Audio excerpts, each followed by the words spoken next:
Eh bien, c'est très bien.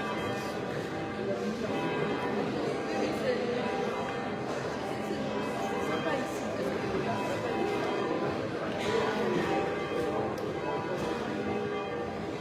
Bon, tout va bien?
Bienvenue à vous toutes et tous pour le deuxième culte conférence du foyer de l'âme dans ce cycle consacré cette année au dialogue. Il faut qu'on se parle. Et nous voici rassemblés ce matin dans notre commune humanité. Chacune et chacun présent dans sa précieuse singularité. Que vous soyez ici dans le temple ou au loin reliés par les réseaux sociaux, quel que soit votre chemin de vie, votre chemin de foi et la manière dont vous nommez votre Dieu, et même si vous dites que vous n'en avez pas. Femmes et hommes de glaise et de souffle, d'ombre et de lumière, de doute et de confiance, de rires et de larmes, chacun, chacune est accueilli ici dans l'inépuisable source de paix, d'amour et de vie que nous nommons Dieu. Laissons cette source couler au plus profond de nous et entre nous. Je vous invite à vous lever pour le temps de la louange.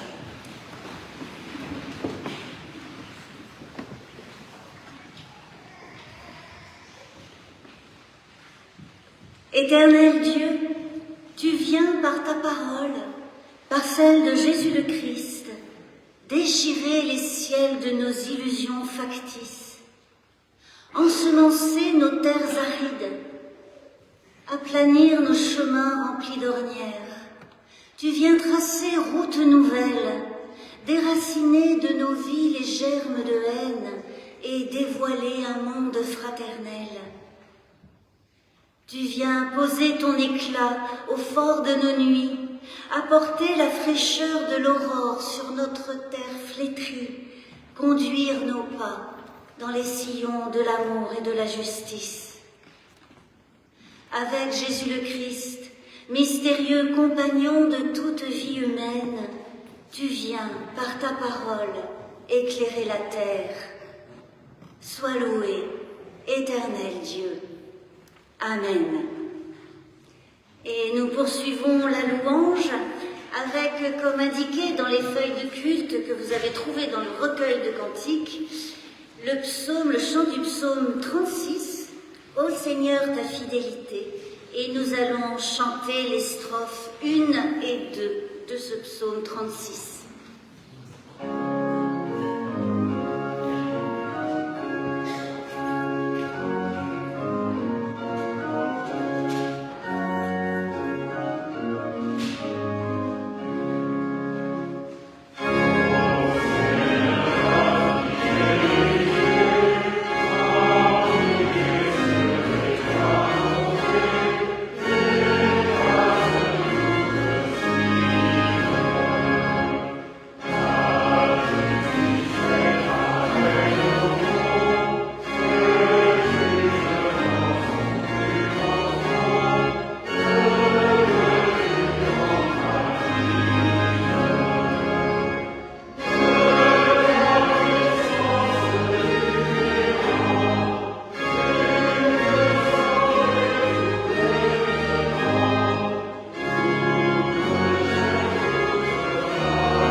Nous écoutons la volonté de Dieu pour nos vies, dans quelle orientation il nous appelle à marcher, avec ce verset du livre du prophète Jérémie. Je connais, moi, les projets que je prépare à votre intention, déclaration de l'Éternel. Non pas des projets de malheur, mais des projets de paix, afin de vous donner un avenir et une espérance.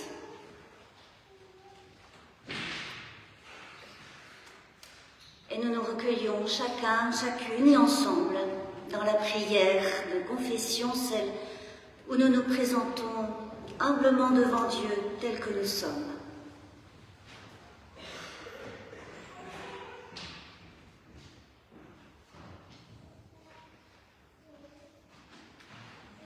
Éternel, là où l'esprit n'éprouve pas de crainte, là où l'on porte la tête haute, mais sans orgueil et sans mépris pour autrui, là où la connaissance est libre, où elle n'est pas retenue par des idéologies ou des dogmes, là où le monde n'est pas brisé en 1000 morceaux par des murs de discrimination ou d'indifférence.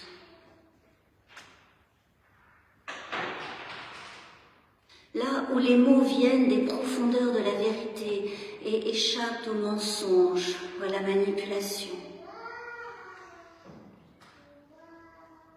Là où le clair courant de la raison ne s'est pas perdu dans le sable stérile des habitudes, ni dans les pierres des peurs. Là où tu appelles l'être à grandir, à élargir son regard et sa pensée, à devenir présent. Dans ce lieu de vie et de liberté, nous voudrions habiter.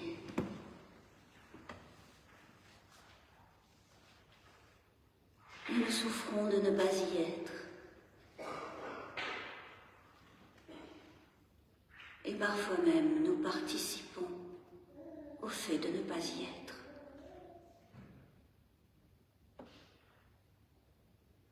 Mais par ta grâce, que cet espace de vie et de liberté soit déjà celui de notre âme, de notre être intérieur guéri, restauré, encouragé, pardonné par toi. Amen.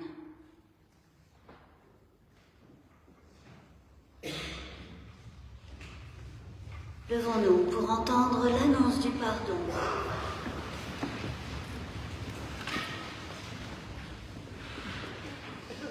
Amis, frères et sœurs, l'Esprit de Dieu recrée sans cesse en nous son image.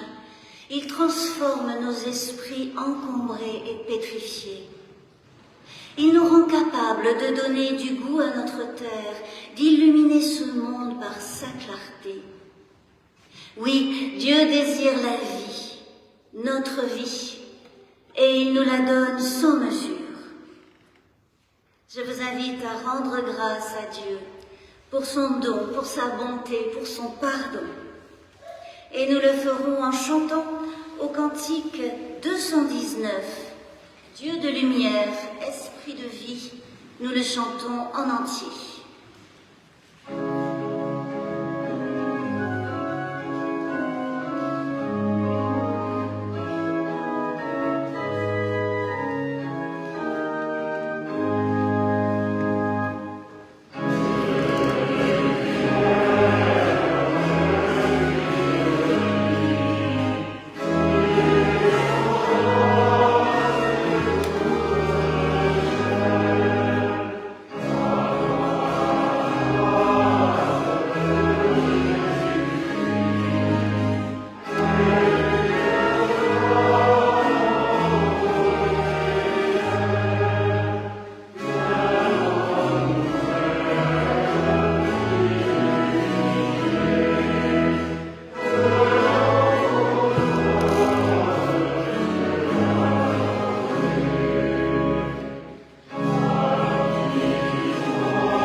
Nous avons la joie d'accueillir aujourd'hui, pour cette deuxième étape du cycle de culte-conférence consacré au dialogue, Olivier Guivache. Olivier et moi, nous nous connaissons depuis assez longtemps, à vrai dire, puisque Olivier a été étudiant en théologie, c'est là que nous étions rencontrés, et puis ensuite libraire, et puis ensuite j'étais engagée dans le mouvement syndical à plusieurs niveaux avant d'être aujourd'hui secrétaire nationale d'une grande organisation syndicale.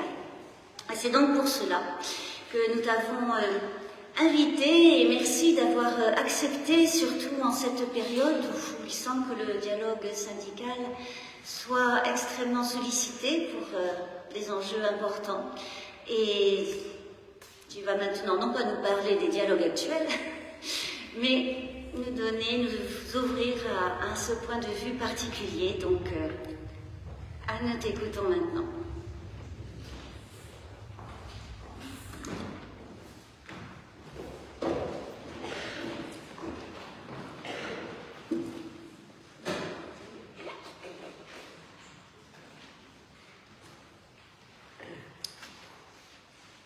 Ce que je vais vous dire ce matin n'engage pas l'organisation syndicale au sein de laquelle j'ai l'honneur d'exercer un mandat.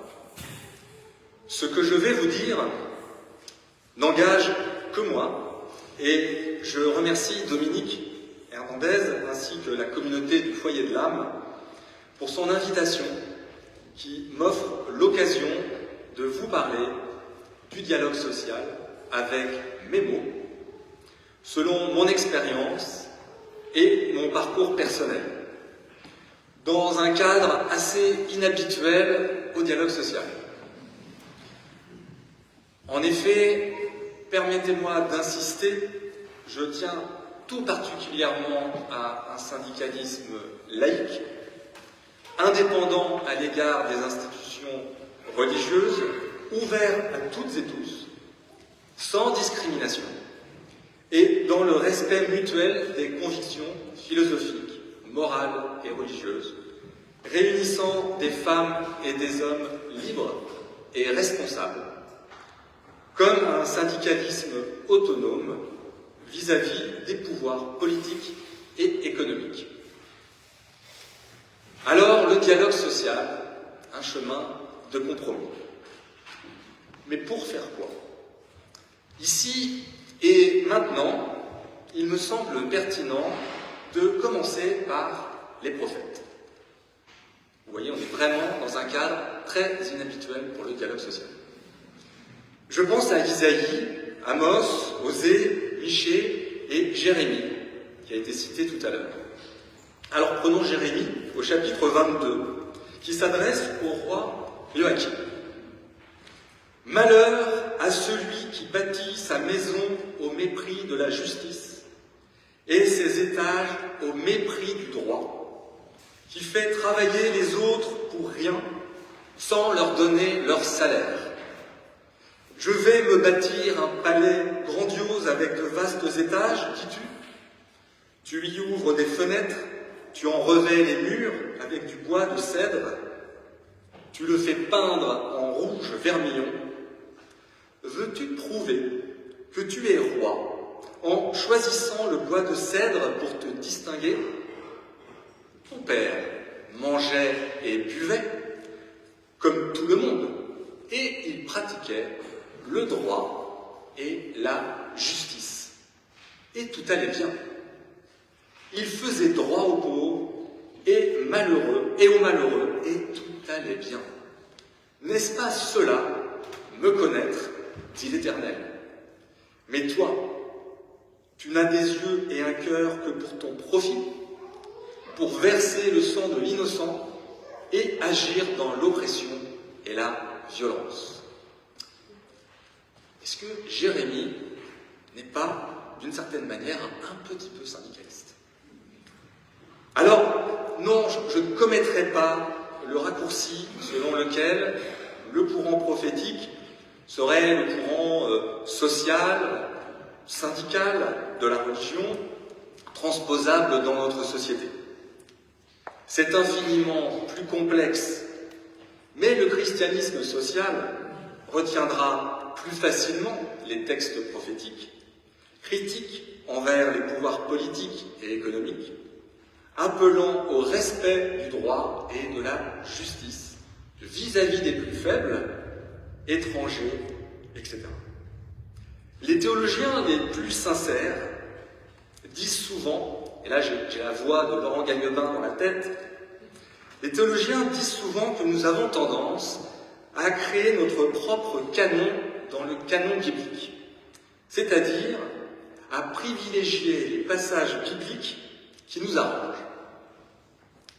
Ainsi, j'apprécie tous ces prophètes qui interpellaient leurs contemporains au nom du droit et de la justice.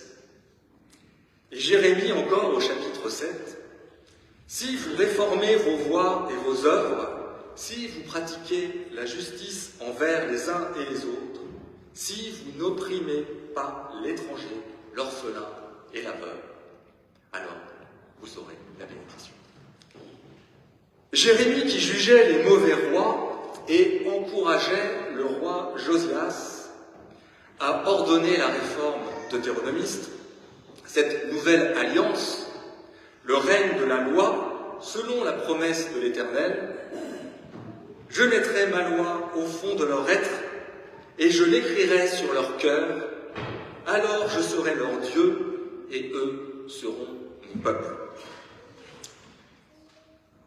Accordez-moi ce matin cette brève référence au prophète Jérémie, certes, peut-être pas très rigoureuse sur le plan exégétique, mais qui me permet de donner le sens de notre sujet.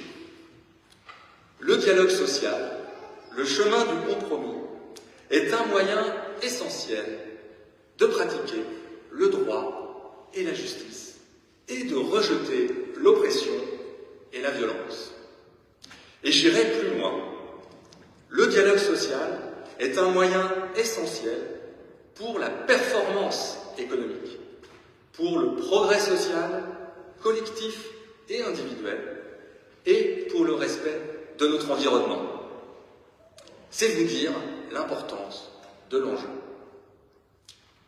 En premier lieu, je lèverai quelques soupçons, des malentendus, quelques confusions à propos du dialogue social.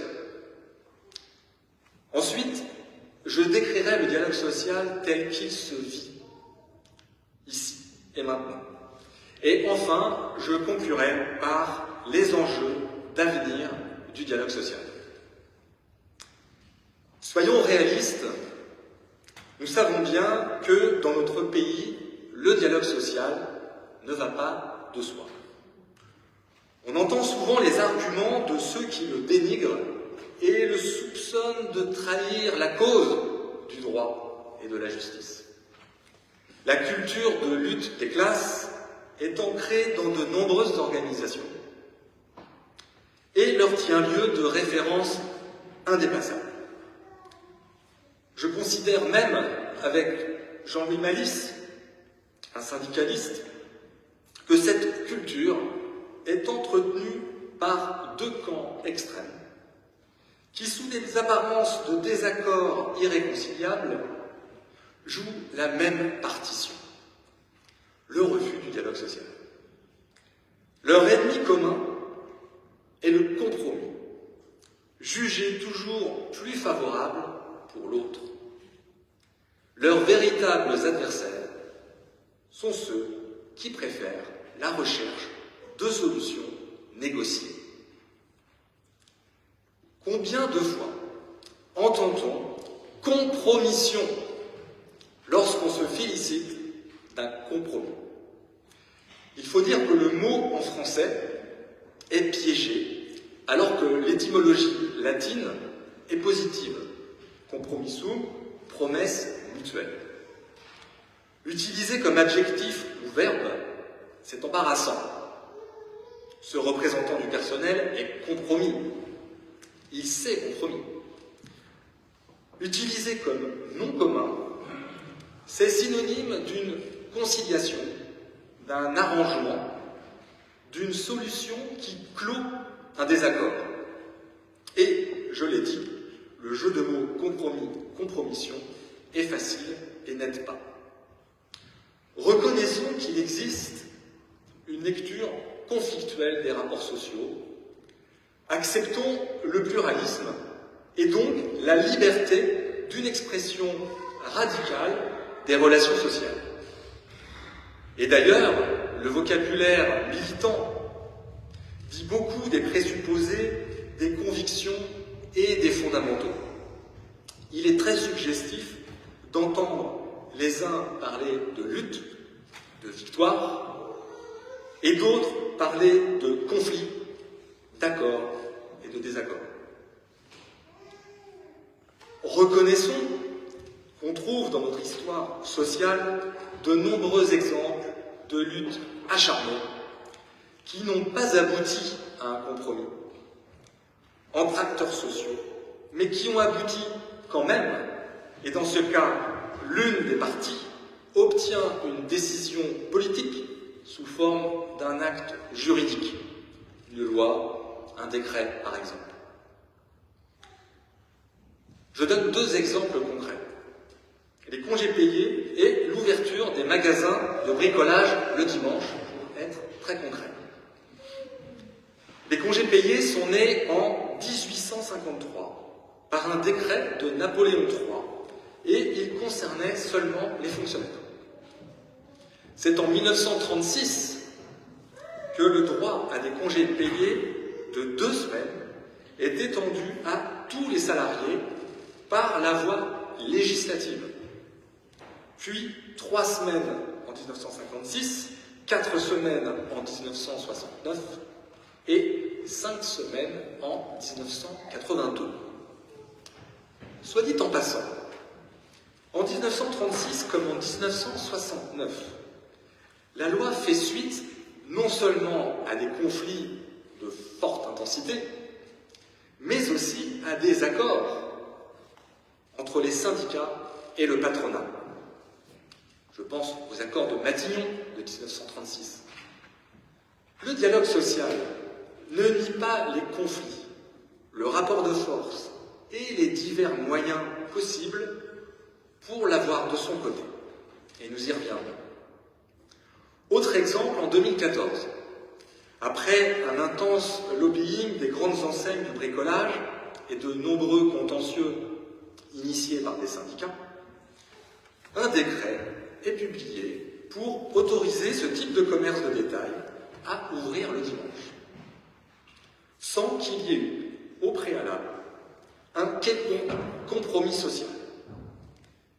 Si je donne ce dernier exemple, c'est pour rappeler que le conflit et le rapport de force ne sont pas l'apanage des organisations de travailleurs.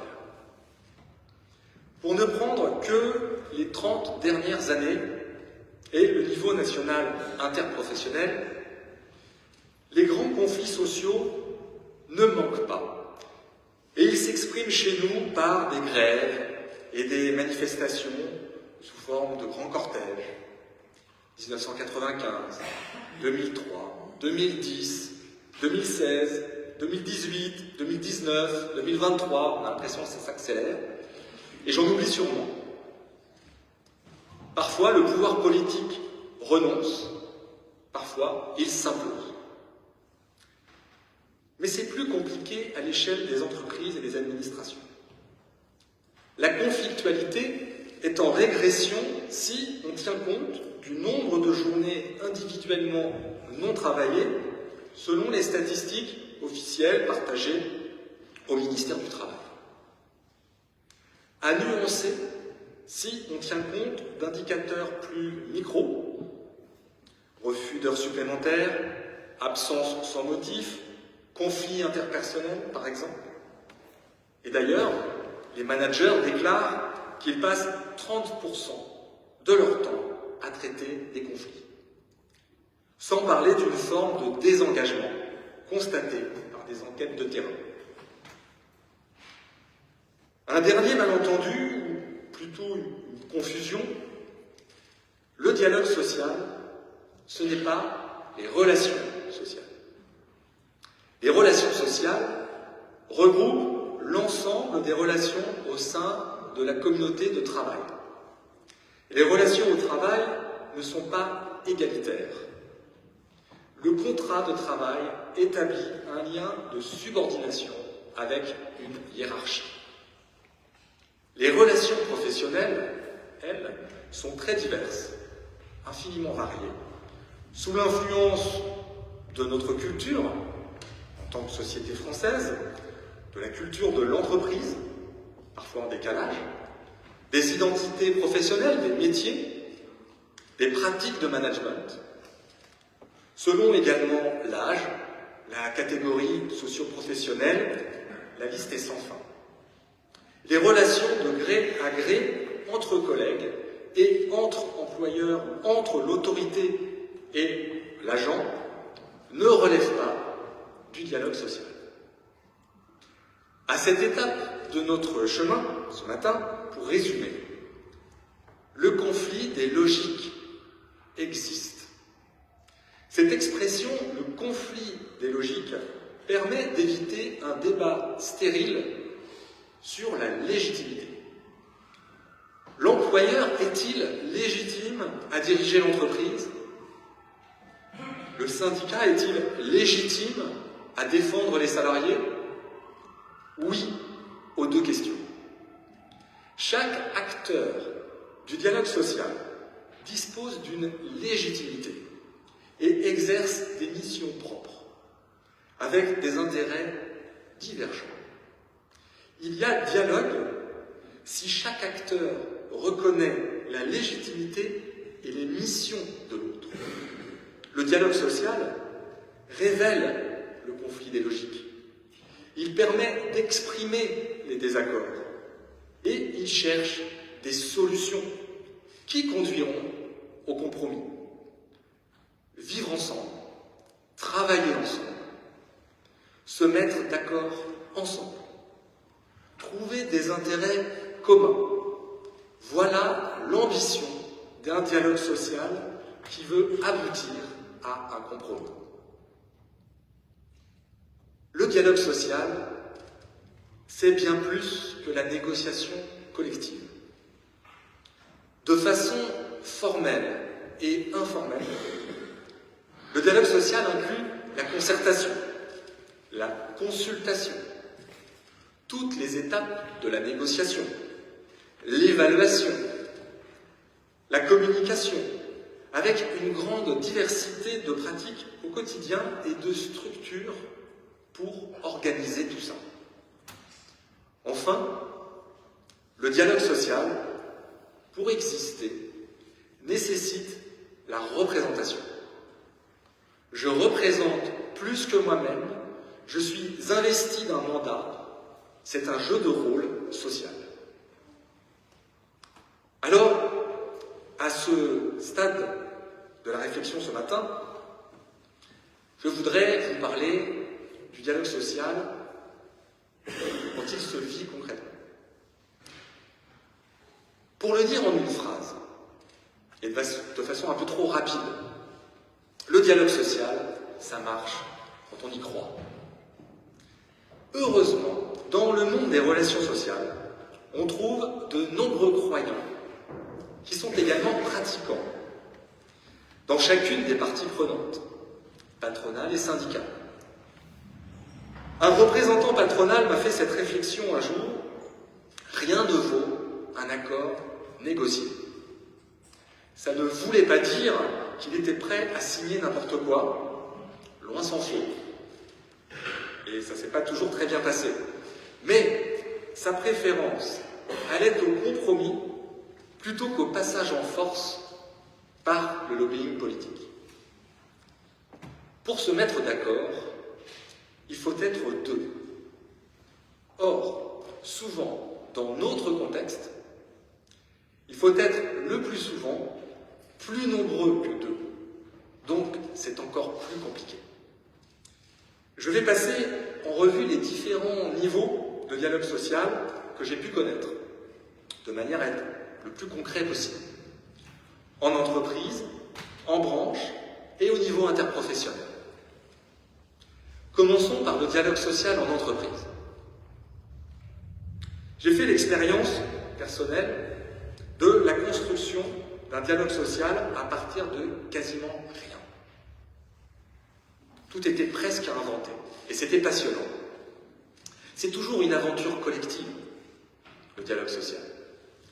Il faut créer une section syndicale, proposer l'adhésion, lancer des débats, écouter beaucoup, susciter des candidatures pour le comité social et économique, qu'on appelait comité d'entreprise autrefois, se répartir les responsabilités, faire campagne, s'informer, informer et se former. L'engagement prend tout son sens quand on prend la décision de représenter ses collègues et que ceux-ci accordent leur confiance. Et l'on découvre qu'il est indispensable de construire ce sur quoi repose un dialogue social de qualité, sincère, qui concourt à la performance de l'entreprise. C'est la confiance. Or, la confiance ne se décrète pas. Elle s'acquiert. Et elle s'acquiert par le contractuel et le relationnel. Les réunions du comité social et économique se préparent. L'ordre du jour est fixé conjointement entre secrétaire et président. Donc, il faut bien déminer le terrain avant les procédures d'information et de consultation. En tout cas, c'est ce que je conseille. Les négociations se préparent également selon, dans le meilleur des cas, un agenda social, lui-même négocié en amont. Toute négociation comporte des réunions bilatérales avec la direction, des réunions entre organisations syndicales, le tout pour mesurer les convergences et les divergences et, in fine, déterminer, au fur et à mesure, si un accord est possible. Il y a du off, des démonstrations de force, des réunions avec les collègues pour rendre compte, ce que j'appelle le service après-vente en cas d'accord ou de désaccord. Il faut du temps. Ce qu'on appelle le théâtre du dialogue social est à prendre au sérieux parce que c'est ainsi que la conscience se construit. Dès lors, je le répète, que la légitimité de chacune des parties n'est pas remise en cause. J'ai appris enfin qu'il fallait poser la question suivante pour que le dialogue social aboutisse à quelque chose de tangible. Quelles sont les motivations à exercer son rôle pour chacune des parties? Y répondre, c'est se donner les capacités de répondre aussi aux attentes. Et en entreprise, je vous laisse imaginer toutes les motivations possibles d'un délégué syndical et d'une personne représentant la direction. En résumé, je cite un extrait du préambule d'un accord récent dont je vous parlerai tout à l'heure. Il a été écrit tout récemment et il résume d'une certaine manière le propos. Et comme c'est un préambule d'un accord, il y a bien eu un compromis aussi sur ce texte. Au regard des nouveaux enjeux auxquels les entreprises et les salariés sont confrontés, le dialogue social permet d'apporter des solutions concrètes aux transformations de l'emploi, du travail et de son organisation. Par leur avis sur des sujets essentiels, tels que l'organisation du temps de travail, les politiques de rémunération, la formation, la santé et la sécurité des salariés, les élus représentants du personnel contribuent à la performance économique de l'entreprise, éclairée notamment par l'accès aux informations mises à disposition par l'employeur. Dans l'entreprise, les organisations représentatives de salariés et l'employeur ont également vocation à conclure des accords utiles à son développement et sa réussite sur différents thèmes. Salaire, participation, intéressement, épargne salariale, temps de travail, représentation du personnel, prévoyance, santé, etc. Il est à cet égard indispensable d'associer les instances représentatives du personnel, lorsqu'elles existent, à la mise en œuvre des politiques relatives à l'emploi et au travail des salariés. Fin de citation. Pour résumer, retenez que le dialogue social en entreprise est à la portée de toutes et tous, à condition d'y croire, de respecter ses interlocuteurs et leur légitimité à représenter plus qu'eux-mêmes. Concrètement, quelques exemples. L'installation d'un nouveau logiciel, l'organisation du travail pendant des travaux, ça c'est toujours très stressant. Le télétravail, pour qu'il y ait des règles équitables et que ce ne soit pas du gré à gré en fonction de l'autorité qu'on pourrait avoir ou du pouvoir personnel qu'on pourrait avoir. L'équipement de sécurité des salariés, les besoins en effectifs, le niveau de prise en charge de votre complémentaire santé, le règlement intérieur. Et je pourrais continuer parce que la liste est très longue. Tous les sujets qui ont un lien avec le travail, la vie dans l'entreprise, et on y passe beaucoup de temps, à tous les niveaux, et en impliquant toutes les composantes de l'entreprise. Je pense en particulier au management intermédiaire, qui a besoin d'être sensibilisé au dialogue social et même d'être impliqué dans le dialogue social et formé au dialogue social, de manière à ce que toutes les composantes de l'entreprise intègrent le fait que le dialogue social produit du vivre ensemble. Et je renvoie par exemple aux travaux de Pierre-Olivier Montel qui explique comment une éthique du management permet d'humaniser le travail et de faire en sorte que vivre ensemble et travailler ensemble produit de la joie, de la performance économique et du progrès social. Passons à la branche professionnelle. C'est un niveau de dialogue social très important, mais méconnu.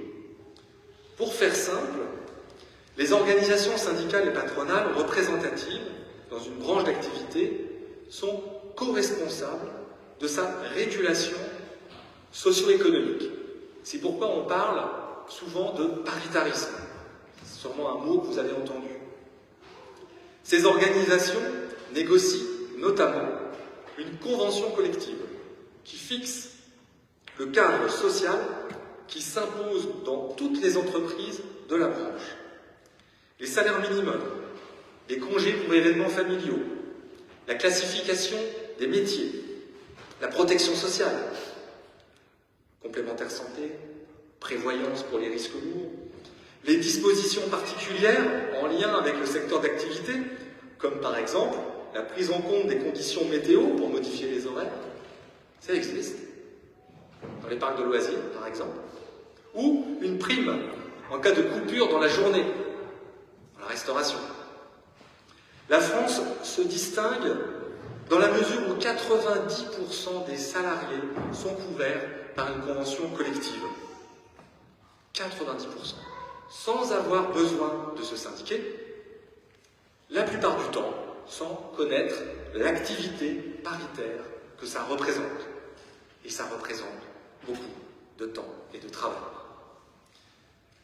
C'est grâce aux conventions collectives que les salariés des petites entreprises, dépourvus de représentants du personnel dans leur établissement, à leur travail, bénéficient malgré tout d'un cadre social amélioré par rapport au Code du travail qui est la base commune, mais faible.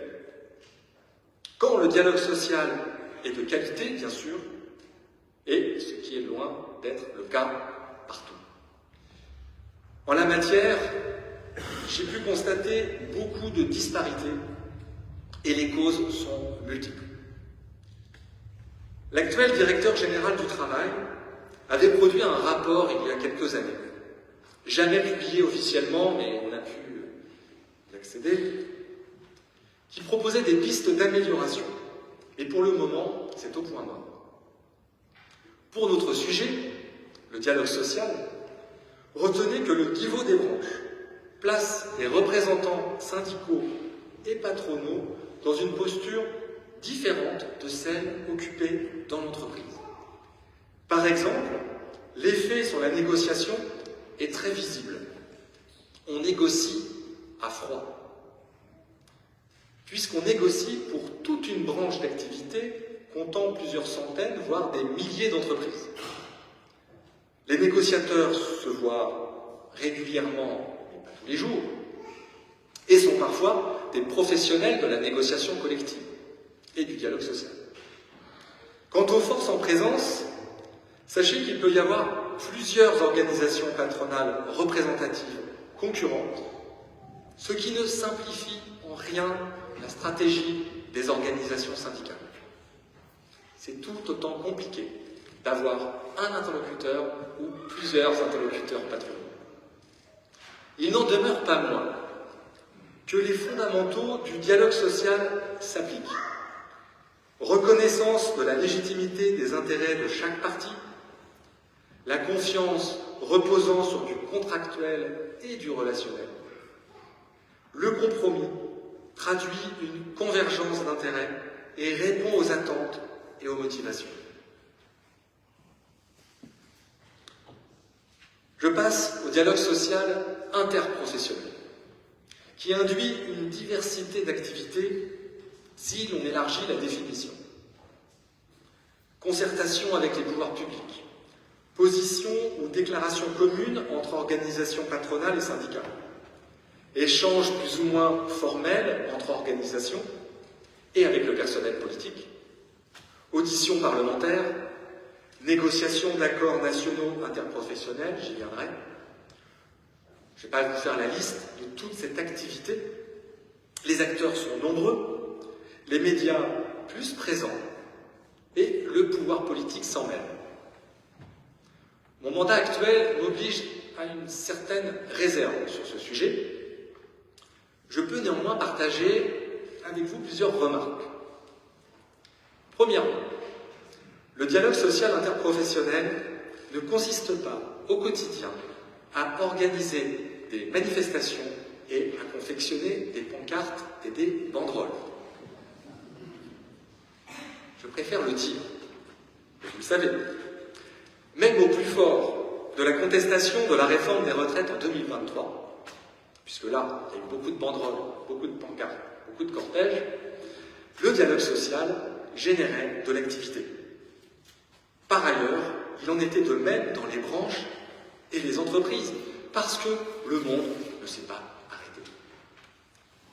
Deuxièmement, le dialogue social interprofessionnel oblige à se poser la question de la place des corps intermédiaires dans notre pays et de l'articulation entre la démocratie politique et la démocratie sociale. Vous ne serez pas surpris si je vous dis que, de mon point de vue, il n'y a pas lieu de remettre en cause leur légitimité et leur représentativité. Seuls les extrêmes agissent ainsi et en contestant légitimité et représentativité, et au contraire, toute vraie démocratie libérale dans le monde comporte une société civile organisée. En revanche, je constate que la place qui est donnée au dialogue social varie trop souvent, tant du côté du personnel politique que des partenaires sociaux eux-mêmes. Pour le dire vite, et je ne dirais que ça, il est dommageable de favoriser le dialogue social seulement quand on manque de relais au gouvernement. Et je m'arrête là. Troisièmement, pour finir ce point sur un exemple concret, sachez qu'un accord national interprofessionnel a été conclu récemment portant sur les salariés seniors, qu'on a appelés les salariés expérimentés. Il est le fruit, oui, vous voyez, c'est ça les compromis aussi sur le vocabulaire. Il est le fruit d'un compromis entre les 3 organisations patronales représentatives au niveau national et 4 organisations syndicales sur 5. L'enjeu est élevé. Et il s'agit bien sûr que d'une première étape. Notre pays souffre en effet d'un taux d'emploi des seniors trop faible. En général, 20 points d'écart avec nos voisins les plus comparables. Et nous devons agir à la fois sur le maintien en emploi dans les meilleures conditions de travail, sur le recrutement et tout au long du parcours professionnel pour mieux anticiper la deuxième partie de carrière. Sans rentrer dans les détails, sachez que l'extrait du préambule que j'ai lu tout à l'heure provient justement de cet accord national interprofessionnel. Vous en entendrez parler à nouveau, je l'espère, dans les médias, dans les branches et en entreprise, lorsqu'une loi transposera les dispositions qui sont le fruit du dialogue social. La retraite progressive dès 60 ans, la négociation en branche et en entreprise sur le maintien en emploi, le recrutement, le travail des seniors, les entretiens mi-carrière, les fins de carrière, et un contrat spécifique pour les demandeurs d'emploi de plus de 60 ans. Ainsi, c'est ça qu'il faut retenir, s'articulent la démocratie politique et la démocratie sociale, le législatif et le conventionnel, car pour exister, cet accord aura besoin d'une loi qui transpose. Et c'est là où le dialogue social produit de la norme. Je m'arrête là pour les exemples et j'en viens aux enjeux d'avenir du dialogue social. Je vais faire une liste des enjeux qui me semblent essentiels, sans entrer dans les détails bien entendu, pour ensuite appeler une discussion à la fin de cette office. Premièrement, le renforcement d'une culture de dialogue social.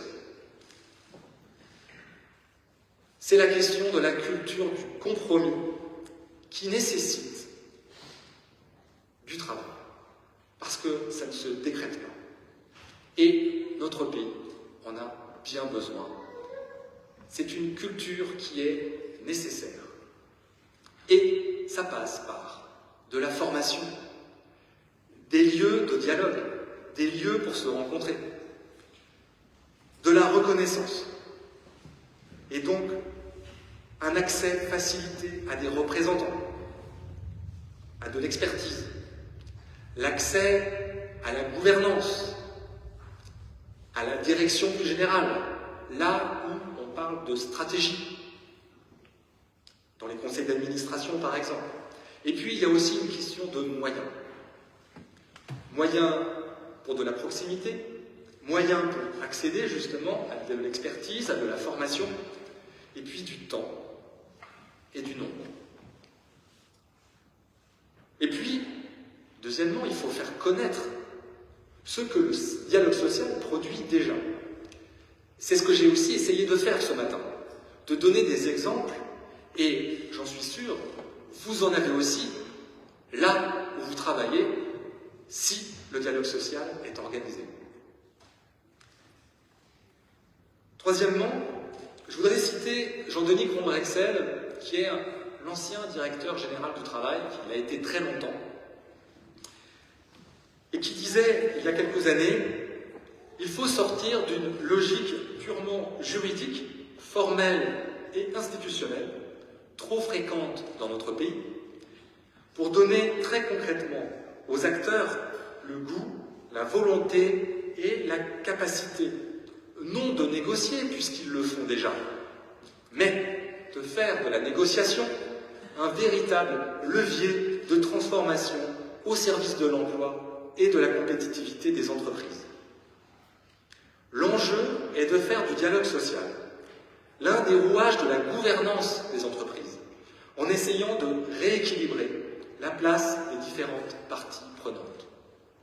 Le pari devant être de promouvoir des logiques de coopération entre l'ensemble des acteurs sans pour autant nier la multiplicité et l'hétérogénéité des intérêts qui s'expriment au sein des entreprises. Le dialogue social doit permettre aux représentants des salariés et à ceux-ci, aux salariés, de mieux saisir la stratégie de l'entreprise, en quoi leur travail y tient une place, les perspectives qu'ils peuvent se donner. Il doit aussi être un moyen de prise en compte des difficultés à bien faire son travail et par la confrontation constructive. Jean-Denis Condrexel a dit un jour lors d'une conférence « Le droit ne décide pas du chemin à emprunter ». Et c'était une invitation au dialogue social.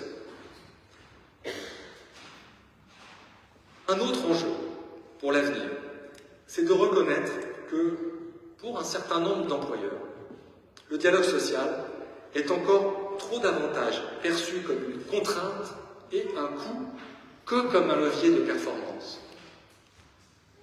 Alors, c'est à nous de convaincre.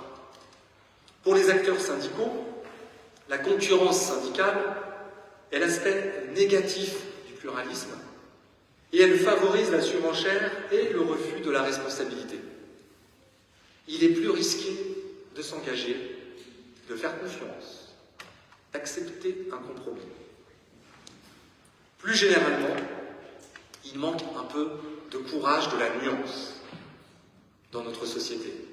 Et je pense au livre, très beau livre de Jean Birnbaum sur le courage de la nuance. Le dialogue social, enfin, est difficile à mener dans un contexte de transformation qui fragilise la représentation. Il ne faut pas le nier.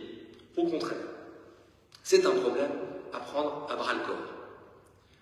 A-t-on besoin de représentants? La question se pose aujourd'hui. On parle de communication horizontale.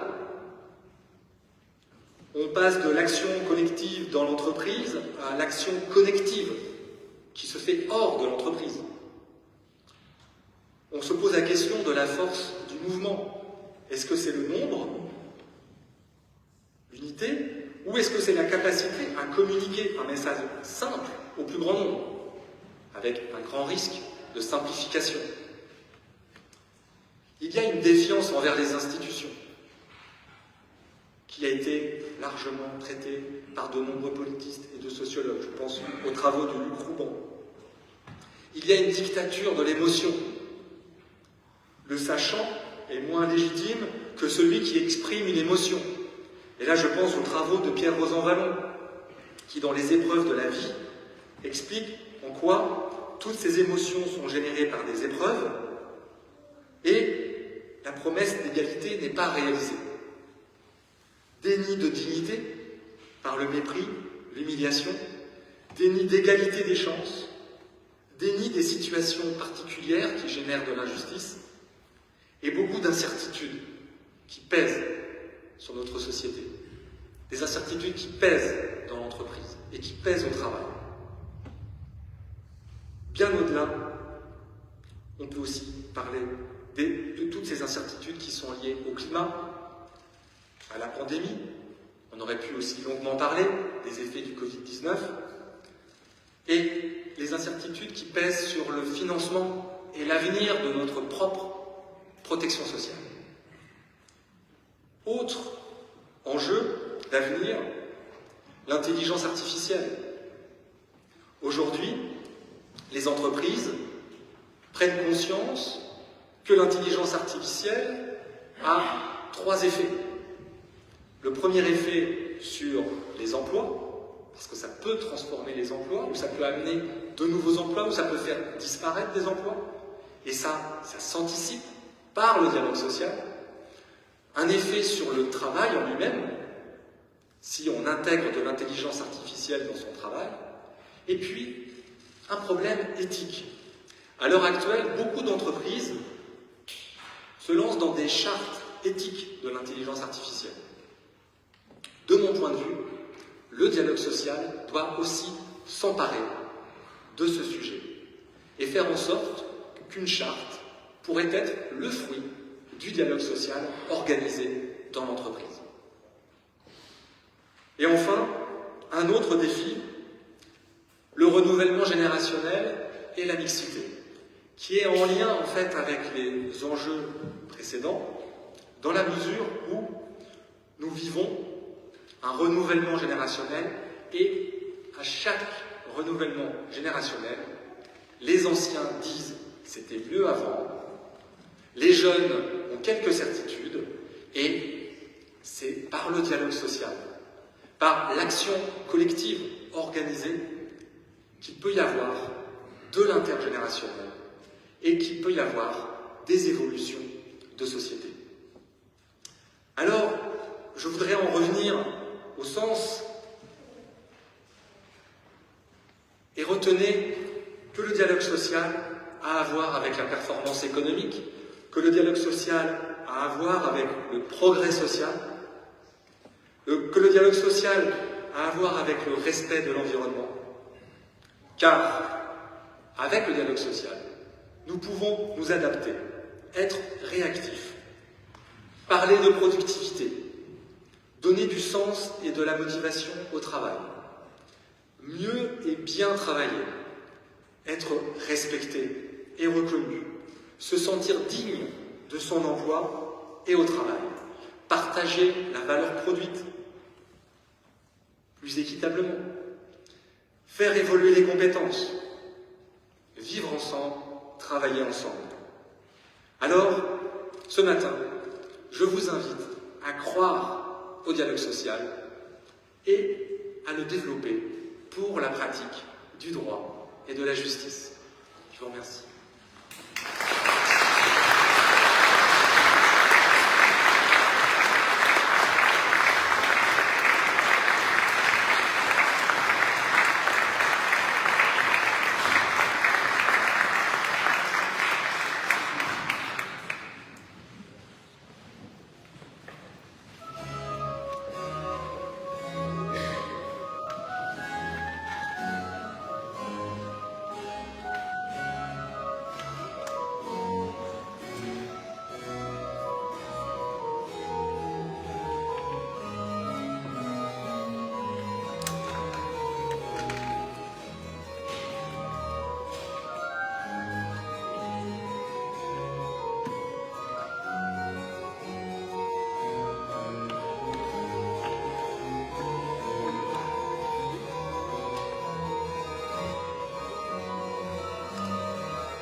Merci beaucoup Olivier d'avoir déployé la complexité, l'importance du dialogue social et de l'avoir fait avec énergie, conviction et clarté. Nous aurons l'occasion d'en discuter avec toi puisqu'après le culte, nous pourrons nous retrouver pour un verre de l'amitié dans la salle vitrée qui est dans l'entrée du temple ou autour de la librairie. Mais voici le moment de la confession de foi. Je vous invite à vous lever, à vous associer si vous le souhaitez, à l'expression de ce jour que vous pouvez trouver sur la dernière page du livret de culte.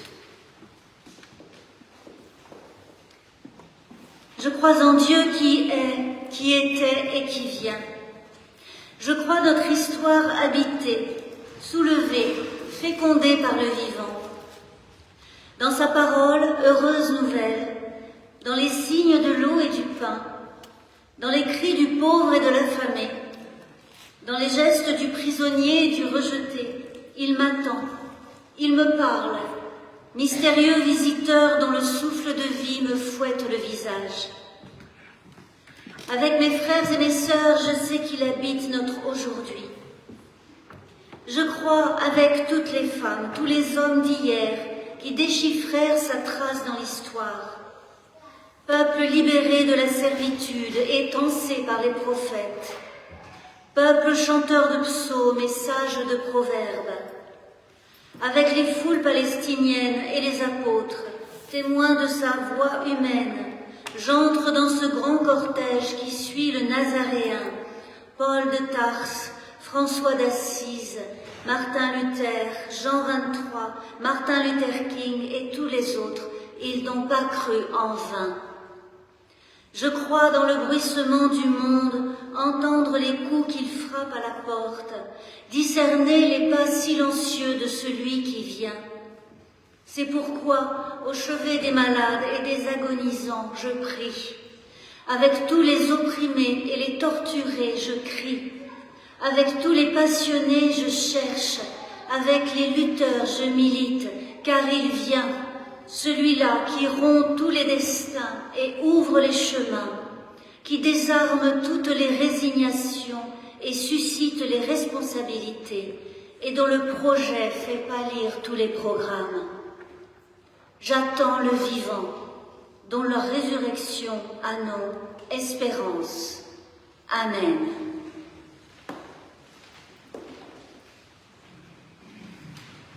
Et nous chantons au cantique 257, Dieu des louanges soit béni, nous chantons les 3 strophes.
C'est le moment des annonces pour ce dimanche 19 janvier. D'abord, je voudrais remercier Frédéric Rivoal et Elisabeth Gaëga pour ce dialogue de clavecin et d'orgue. Merci à vous et peut-être à refaire une autre fois. Comme je l'ai dit, donc après le culte, il y aura un verre de l'amitié qui pourra nous permettre, qui nous permet de prendre le temps de la rencontre, du dialogue, toutes choses précieuses pour le monde, pour chacun et au foyer de l'âme en particulier. Vous aurez également l'occasion de vous procurer sur le stand de librairie fourni par la librairie C'est ici, merci Anthony de le tenir aujourd'hui, les ouvrages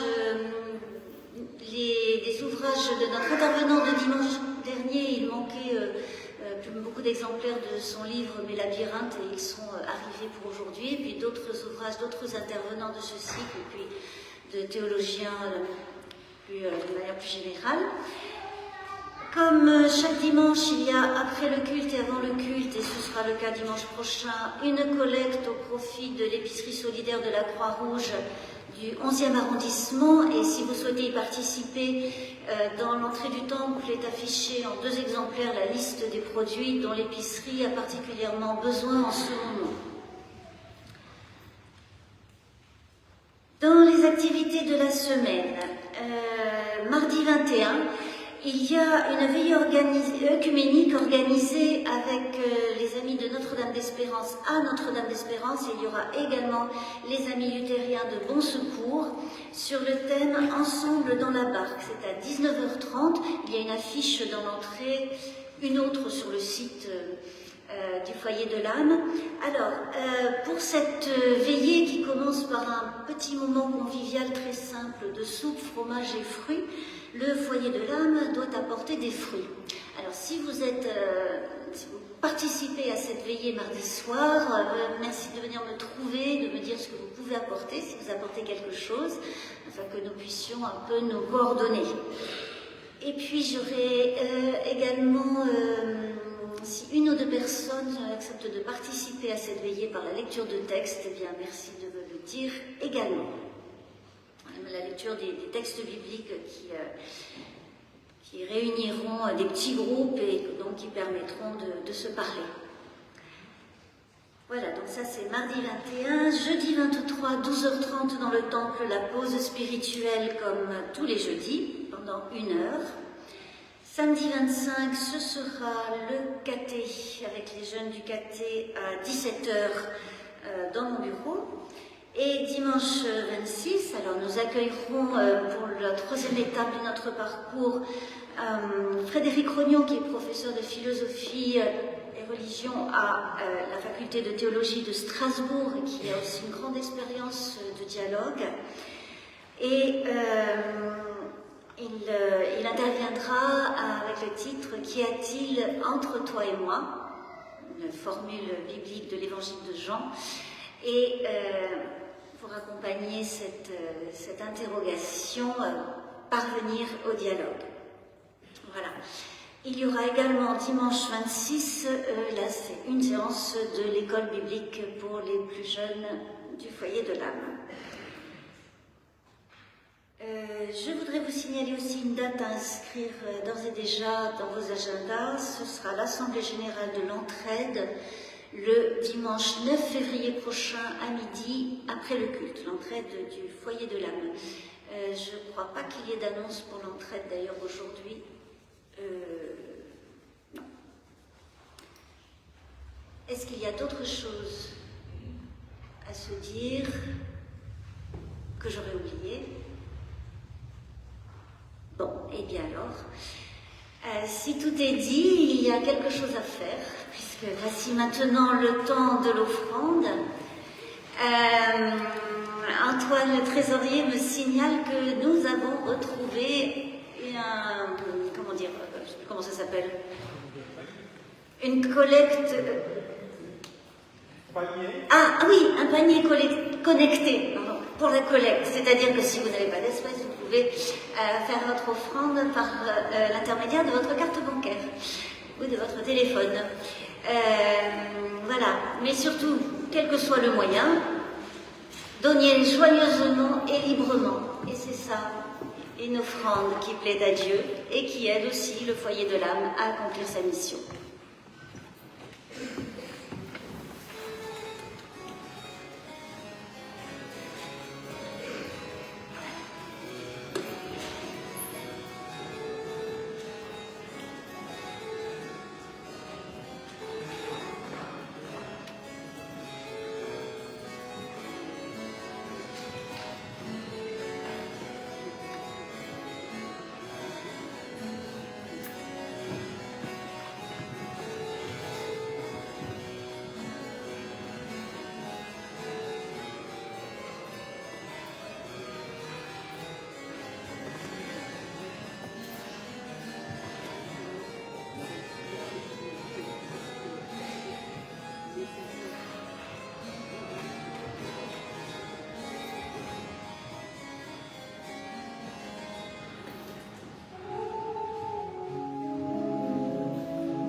Je vous invite à nous recueillir, à nous rassembler dans la prière d'intercession.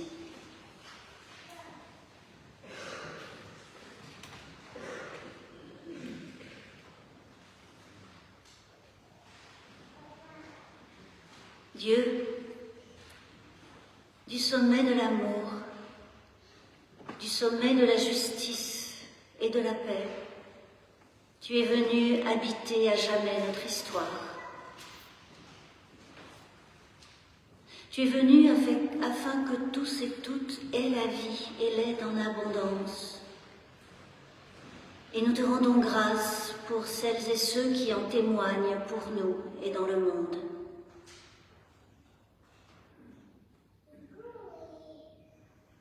Mais vois comme nous sommes aujourd'hui séparés, répartis sur des sommets et dans des gouffres, des sommets de pouvoir, des gouffres d'oppression, des sommets de connaissance, des gouffres d'ignorance, des sommets de richesse et des gouffres de pauvreté. Vois comme nous sommes ainsi luttants dans d'obscurs ravins de dénuement, d'exclusion, de souffrance. Et pourtant nous aspirons à une humanité basée sur la coopération plutôt que sur la concurrence, sur la participation plutôt que sur la domination, sur le partage du bien commun plutôt que sur la spéculation, et sur la solidarité plutôt que sur l'égoïsme et le profit personnel. Nous reconnaissons aussi que nous ne sommes pas toujours pour rien dans les injustices que nous dénonçons. Et toi, notre Dieu, sommet du don et du partage, tu as confié à nos mains fragiles la terre si belle avec tant de richesses.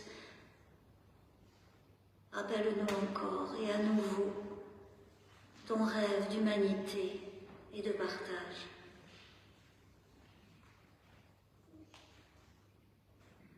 Dieu des solidarités, souffle à nos oreilles des accords basés sur le bien commun, où la personne humaine est au centre du développement. Réveille en chacune et chacun de nous la volonté de bâtir un monde nouveau, un monde transformé par la justice et la liberté, dont tu rêves, dont nous rêvons, que tu donnes et que nous recevons.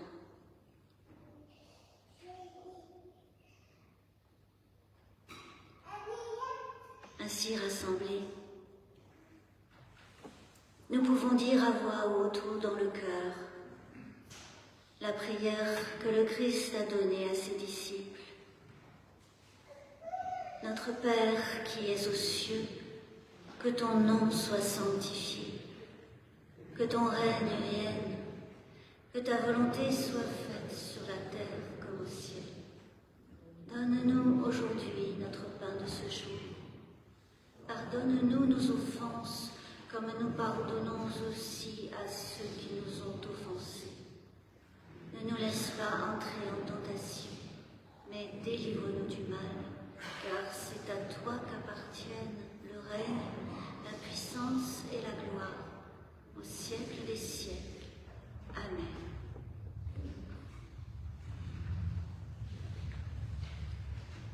Je vous invite à vous lever pour chanter le dernier cantique avant la bénédiction. C'est le numéro 288, « Toujours tu es présent Seigneur » et nous le chantons en entier.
le partage, pour la rencontre et pour la louange, pour la tendresse et pour la lumière. Dieu vous bénit et vous garde à jamais en sa bonté. Amen.